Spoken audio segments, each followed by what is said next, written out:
ኣብዚ ሕጂ ሰዓት ኣብ መላእ ዓለምና ልዕሊ 250 ሚልዮን ሰባት ብርሃን ኣዒንቶም ስኢኖም ኣብ ጸልማት ይነብሩ ኣለዉ። እቲ ዘሰንብድ ሓቂ ግን ካብዞም 250 ሚልዮን ሰባት እቶም 80 ሚእታዊት ዝኾኑ ጥንቃቐ እንተዝገብሩን ብግዚኡ እንተዝሕከሙን ብርሃን ኣዒንቶም ክድሕን ይኽእል ነይሩ። ዓይኒ ክጠፍእ ከሎ ከምቲ ንሕና ንሓስቦ ብሃንደበት ዘይኮነስ በብቑሩብ ምልክታት እናሃበ እዩ ዝጠፍእ። ስለዚ ዝኸበርኩም ኣሕዋተይ ሎሚ ኣዒንትኹም ኣብ ሓደጋ ከም ዘለዋ ዝገልጹ 5 ምልክታት ክነግረኩም እየ።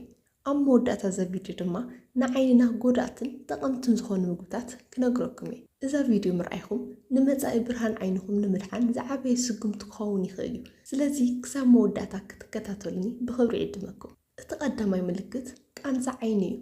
ኣዒንትኻ ብተደጋጋሚ ክትኸፍት ክትዓጹ ወይ ድማ ኩሉ ግዜ ክትሓስስ ትግደድ ዲኻ? መብዛሕትኡ ሰብ ዓይኑ ከሳሕዮ ከሎ ብኸምኡ ዕሽሽ ይብሎ እዩ።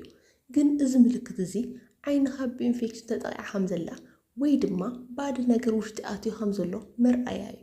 እቲ ቃንዛ ምስ ሕማም ርእሲ ተተሓሒዙ እንተመፅዩ ብዙሕ ዘየሻቕል ክኸውን ይኽእል እዩ። ግን ከዓ እቲ ቃንዛ ጥራዩን ንነዊሕ ግዜ ዝጸንሕ እንተኾይኑ ኣይትጸብእ። እዚ ኣዒንትኻ ናብ ከቢድ ሓደጋ ይግስግስ ከም ዘሎ ዝሕብር ቀይሕ መብራህቲ እዩ። እቲ ካልኣይ ድማ እቶም ቅድሚ ዓይንኻ ዝመላለሱ ጸለምቲ ነጥብታት ወይ መስመራት እዮም። መብዛሕትኡ ግዜ ከም ጻጸ ኮይኖም ይረኣዩኻ ይጋርዱኻ እዮም። እዚኦም ብቋንቋ ሕክምና ፍሎተርስ ይበሃሉ።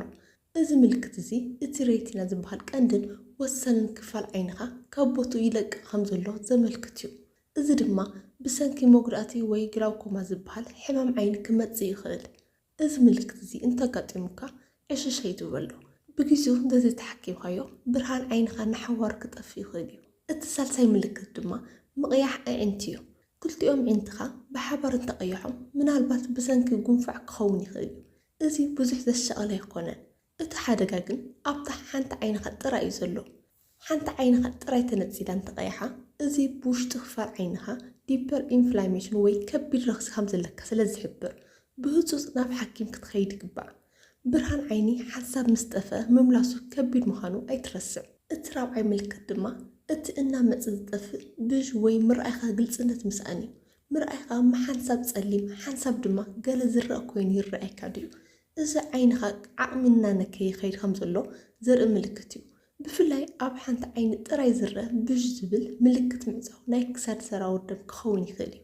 እዚ ድማ ቅድሚ እቲ ዝዓበየ ሓደጋ ስትሮክ ምኽሳት ዝውሃብ ናይ መጠንቀቕታ ምልክት እዩ። ስለዚ ሕሰቡ እሞ እዚ ምልክት ዓይኒ ጥራይ ዘይኮነስ ናይ ህይወት ምልክት እዩ። እቲ ሓምሻይ ምልክት ድማ ኣብቲ ጸሊም ክፋል ዓይንኻ ዝረአዩ ንኣሽቱ ጻዕዱ ነጥብታት እዮም። እዚኦም ካብ ፕሮቲንን ስብሕን ዝተሰርሑ ኮይኖም ኮርንያ ዓይንኻ ብኢንፌክሽን ከም ዝተጠቕዐ የረድኡ። መብዛሕትኡ ግዜ ኮንታክት ሌንስ ኣብ ዝጥቀሙ ሰባት ይረአዩ። እዚኦም ነጥብታት እዚኦም ቃንዛ ሕበጥ ከምኡውን ኣብ ለይቲ ናይ ምርኣይ ጸገም የስዕቡ። ነዚ ምልክት እዚ ዕሽሽ ምባል ንዓይንኻ ናብ ሙሉእ ዕውርነት ክወስድ ይኽእል እዩ። ንዓይኒ ጎዳእቲ ዝኾኑ ምግብታት ንርአ። እቲ ቀዳማይ ሽኮር ዝበዝሖም መስተታትን ምግብታትን እዮም። ንኣብነት ሶዳ፣ ለስላሳ፣ ኬክን ብስኩትን ዝኣመሰሉ። ሽኮር ኣብ ደምና ክበዝሕ ከሎ ነቶም ኣብ ውሽጢ ዓይኒ ዝርከቡ ደቀቕቲ ሰራዊር ደም ይጎድኦም። እዚ ድማ ናብቲ ሓደገኛ ዝኾነ ናይ ሽኮር ሕማም ሳዕቤን ዓይኒ ይመርሕ። ብተወሳኺ ንሕማም ናይ ዓይኒ ዕውርነት ዘቃልዕ እዩ። እቲ ካልኣይ ድማ ጨው ዝበዝሖ ምግብታት፣ ንኣብነት ዝተዓሸጉ ምግብታት፣ ቺፕስ፣ ጨው ዝበዝሖም ስጋታት። ጨው ኣብ ሰብነትና ክበዝሕ ከሎ ጸቕጢ ደም ይውስኽ። እዚ ድማ ነቶም ናብ ዓይኒ ደም ዘብዝሑ ሰራውራት ስለ ዝጎድኦም ምርኣይና ከዳኽሞ ይገብር። ከምኡውን ዒንትና ከም ዝሓብጥ ወይ ድማ ከም ዝንፋሕ ይገብር። እቲ ሳልሳይ ድማ ዝተጻረዩ ካርቦሃይድሬት፣ ንኣብነት ጻዕዳ ባኒ፣ ጻዕዳ ፓስታ፣ ጻዕዳ ሩዝ። እዞም ምግብታት እዚኦም ኣብ ሰብነትና ምስ ኣተዉ ብቁልጡፍ ናብ ሽኮር ይቕየሩ። እዚ ድማ ምስ እርጋን ተተሓሒዙ ንዝመጽእ ድኻም ምርኣይ የቃልዕ። እቲ ራብዓይ ድማ ዝተጠበሰን ቅብኣት ዝበዝሖን ምግብታት፣ ንኣብነት ዝተጠበሰ ድንች፣ ፋስት ፉድ። እዞም ምግብታት ትራንስፋት ዝበሃል ጎዳእ ቅብኣት ዝሓዙ እዮም። ስለዚ ናብ ዓይኒ ዝኸይድ ዋሕዚ ደም ይዓግት።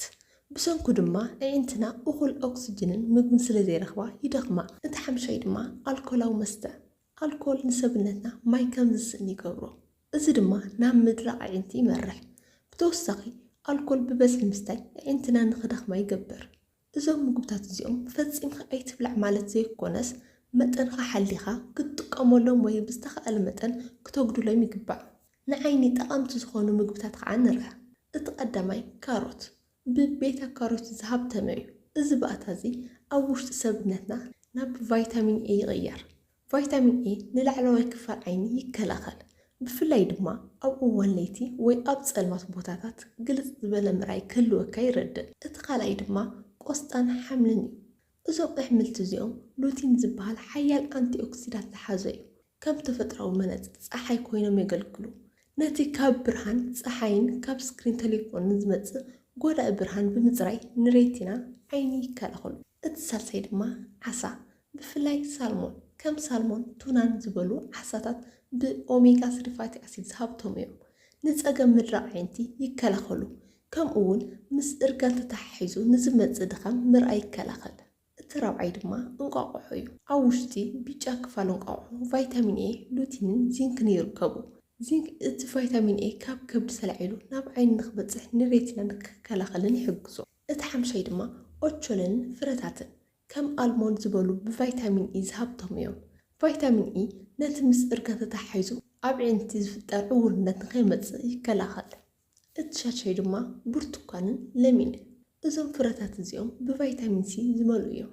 ቫይታሚን ሲ ኣብ ዓይኒ ንዝርከቡ ደቀቕቲ ናይ ደም ዝረውር ጥዕናኦም ንክሕለውን ንክሕደሱን ይሕግዝ። እዚ ድማ ካብ ሕማም ዓይኒ ንኽትርሕቕ ይረድአካ። እቲ ሻውዓይ ድማ ባሎንጋን ብርሽንን እኹል መጠን ዚንክ ዝሓዙ እዮም። ንዓይንኻ ካብ ጎዳኢ ብርሃን ዝከላኸል ሜላኒን ዝበሃል ተፈጥሮኣዊ ሕብሪ ንክፍጠር ይሕግዙ። እቲ ሻምናይ ድማ ዝተፈላለዩ ሕብሪ ዘለዎም ቃርያታት ብቫይታሚን ሲ ኣዝዮም ዝሃብቶም እዮም። ብተወሳኺ ቫይታሚን ኤን ኢን ይሕዙ።